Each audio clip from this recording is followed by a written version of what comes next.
Hello everyone, welcome to arts study में DG. तो जैसा कि आप सभी को पता है कि हमारी क्लास 6 की ज्योग्राफी सीरीज़ चल रही है, जिसमें हमारी इस सीरीज़ का लास्ट चैप्टर स्टार्ट है, जो कि है chapter 8 India climate vegetation and wild life.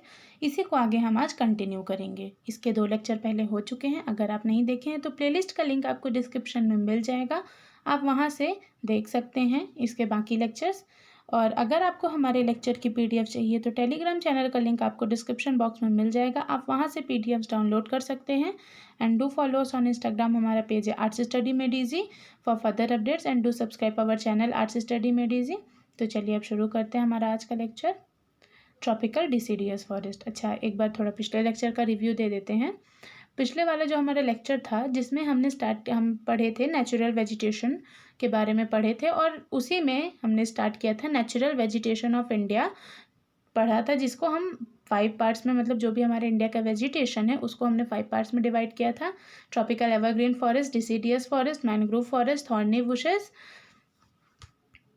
And mountain vegetation. तो अभी हम उन्हीं को एक एक करके देख रहे हैं। तो ट्रॉपिकल एवरग्रीन फॉरेस्ट को हम कल पढ़ लिए थे, आज हम डिसीडियस फॉरेस्ट से स्टार्ट करेंगे। तो ट्रॉपिकल डिसीडियस फॉरेस्ट, ये जो हमारे फॉरेस्ट होते हैं डिसीडियस, ये हमारे इंडिया का लार्ज, मतलब इंडिया के जो भी वेजिटेशन उसका लार्ज हिस्सा कवर करते हैं। मोस्टली ये उन रीजन में पाए जाते हैं जहाँ पे मॉडरेट रेनफॉल होती है। ठीक, इनको हम मॉनसून फॉरेस्ट भी कहते हैं। क्यों कहते हैं? तो देखिए, ये जो हमारे डिसीडियस फॉरेस्ट होते हैं, ट्रॉपिकल डिसीडियस फॉरेस्ट, इनकी एक खास बात होती है कि जब हमारा ड्राई समर आता है तो उसमें ये 4 से 6 हफ्तों के लिए अपनी पत्तियों को शेड कर देते हैं। ठीक, पतझड़ जिसको कहते हैं, शेड कर देते हैं। एंड देन जैसे जैसे मानसून आता है वैसे वैसे इनकी पत्तियां फिर से रीग्रो होती हैं, फिर से इनमें हरियाली छा जाती है। मतलब अगर हम कहें तो ड्राई समर के दौरान ये जो जंगल हैं, ये जो फॉरेस्ट हैं, ये एकदम बंजर हो जाते हैं, मतलब हरियाली नहीं रहती है। जैसे जैसे हमारा वो आता है, क्या, मानसून आता है, वैसे वैसे इनमें हरियाली फिर से लौट आती है, इसलिए इनको हम मानसून फॉरेस्ट भी कहते हैं। ठीक, और ये बहुत डेंस नहीं होते हैं, मतलब मीडियम मॉडरेट रहते हैं। They are less dense, they shed their leaves at a particular time of year. मतलब ये बीच बीच में भी अपनी लीव्स को शेड करते रहते हैं, जिससे रीग्रोथ होती रहे। अब इसमें इन फॉरेस्ट में, ट्रॉपिकल डिसीडियस फॉरेस्ट में इंपॉर्टेंट ट्रीज कौन कौन से हैं? तो देखिए, ये हैं साल हो गया, टीक, पीपल, नीम और शीशम। अक्सर ये पेड़ देखने को मिलते हैं इन फॉरेस्ट में। पाए कहाँ जाते हैं? तो हमारा मध्य प्रदेश, उत्तर प्रदेश, बिहार, झारखंड, छत्तीसगढ़, उड़ीसा और महाराष्ट्र के भी कुछ हिस्सों में ये फॉरेस्ट हैं, मतलब डिसीडियस फॉरेस्ट हैं। वहाँ पे जो भी फॉरेस्ट है वो डिसीडियस में आते हैं। ठीक, चलिए अब आगे देखते हैं हम। हमारा दूसरा है जो कि है थॉर्नी बुशेस। अब ये क्या होते हैं? तो ये मोस्टली ड्राई एरिया में पाए जाते हैं। जो भी हमारे कंट्री का ड्राई एरिया है, जहाँ पे कम रेनफॉल होती है, वहाँ पे इस तरह के फॉरेस्ट पाए जाते हैं। इनमें खास बात क्या होती है? तो ये थॉर्नी बुशेस में जो भी पेड़ पाए जाते हैं, प्लांट ट्रीज वगैरह पाए जाते हैं, उनकी जो लीव्स हैं वो कोनिकल शेप में होती, सॉरी, स्पाइंस वाली होती हैं, मतलब पतली रहती हैं किनारों किनारों पे। अब ऐसा क्यों है? जिससे पानी का, मतलब लॉस ऑफ वाटर हो सके, मतलब लॉस ऑफ वाटर, पानी की कमी ना हो, इसलिए ऐसा होता है। अब क्योंकि देखिए, नेचर में, क्लाइमेट में जो चीज़, जिस जगह का जिस हिसाब से क्लाइमेट है, वहाँ पे उस तरह की वेजिटेशन है। ड्राई एरिया में पानी की कमी है, इसलिए वहाँ की vegetation mostly loss of water पे ज़्यादा ध्यान दे रही है। जैसे कि ये वाले हमारे प्लांट्स होते हैं जो कि थॉर्नी बुशेस वाले, मतलब फॉरेस्ट में पाए जाते हैं। जैसे कि अब यहाँ पे एग्जांपल में लिया है कि कैक्टस, खारी, बबूल, कीकर, ये कुछ मतलब ट्रीज़ हैं जो कि अक्सर इन फॉरेस्ट में, इन बुशेस में पाए जाते हैं, थॉर्नी बुशेस में। और ये पाए कहाँ जाते हैं? तो यहाँ पे कुछ स्टेट्स दिए हैं, Rajasthan, Punjab, Haryana, eastern slopes of western Ghat and Gujarat. ये जगह है जहाँ पे ये थॉर्नी बुशेस पाई जाती हैं, ये वाली वेजिटेशन। राजस्थान हो गया, पंजाब के कुछ हिस्से, हरियाणा और वेस्टर्न घाट के ईस्टर्न स्लोप्स में भी, और कुछ गुजरात के हिस्सों में भी ये पाए जाते हैं। चलिए अब आगे देखते हैं हम। हमारा है ये माउंटेन वेजिटेशन, फोर्थ टॉपिक।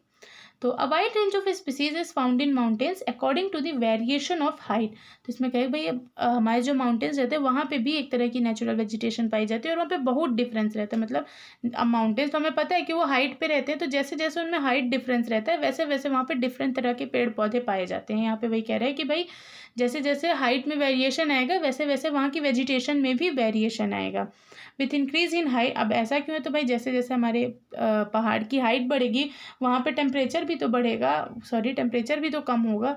मतलब ऊंचाई पे कूलिंग ज़्यादा रहेगी, टेम्परेचर कम रहेगा। एंड देन इधर अगर हम नीचे के कंपेयर में देखें, कम हाइट वाले एरिया में, उस हिसाब से वहाँ की वेजिटेशन भी आपस में वेरी करती है। यहाँ पे कह रहे हैं कि भाई, at a height of 1500 metre and 2500 metre most of the trees are conical in shape.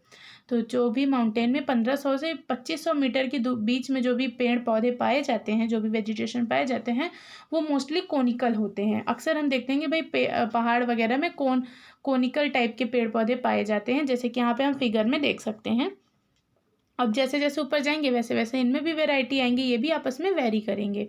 अब इनमें इसीलिए अब ये कोनिकल फॉर्म में रहते हैं, इसीलिए इन पेड़ों को हम लोग कोनीफेरस ट्रीज भी कहते हैं। यहाँ पे जैसे लिखा है, these trees are called coniferous trees. अब यहाँ पे कुछ एग्जांपल ले रहा है, chir, pine and devdar are the important trees of this forest. अक्सर इस तरह के पेड़ इन फॉरेस्ट में पाए जाते हैं। यहाँ एक इंपॉर्टेंट फैक्ट बता देते हैं कि जो देवदार होता है, अक्सर जो भी पहाड़ी इलाकों में जो भी घर बनते हैं वहाँ पे जो लकड़ी यूज़ होती है वो देवदार की होती है, क्योंकि ये बहुत ही ज़्यादा ड्यूरेबल होती है, मतलब जल्दी इसमें कीड़े वगैरह नहीं लगते हैं, और ये इसकी फिनिशिंग बहुत अच्छी होती है, और ये बहुत ज़्यादा महंगी भी आती है, क्योंकि अब उससे वहाँ घर वगैरह बनते हैं। चलिए अब आगे देखते हैं हमारा मैनग्रोव फॉरेस्ट। ठीक, तब ये जो मैनग्रोव फॉरेस्ट है ये कहाँ है, ये इसमें लिखा है कि भाई ये सलाइन वाटर मतलब ओशन वाटर में भी सर्वाइव कर जाते हैं। अक्सर हम देखते हैं बाकी वेजिटेशन समुद्र के किनारे नहीं पाई जाती, बट ये जो है मैनग्रोव फॉरेस्ट ये सलाइन वाटर में भी सर्वाइव करते हैं। ये मेनली हमारा जो सुंदरबन का इलाका है, जो कि बे ऑफ बंगाल के पास पड़ता है। मतलब सुंदरबन का कौन सा एरिया, जहाँ पे हमारी गंगा और ब्रह्मपुत्रा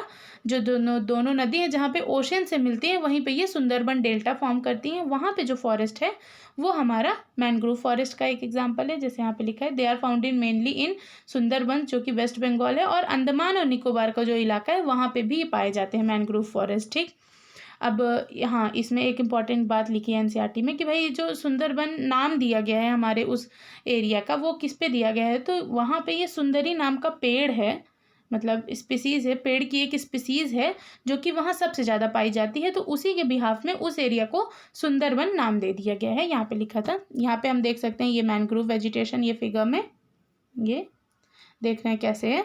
चलिए आज के लिए बस इतना ही, इसके आगे हम नेक्स्ट लेक्चर में डिस्कस करेंगे। Thank you for watching and stay tuned with us.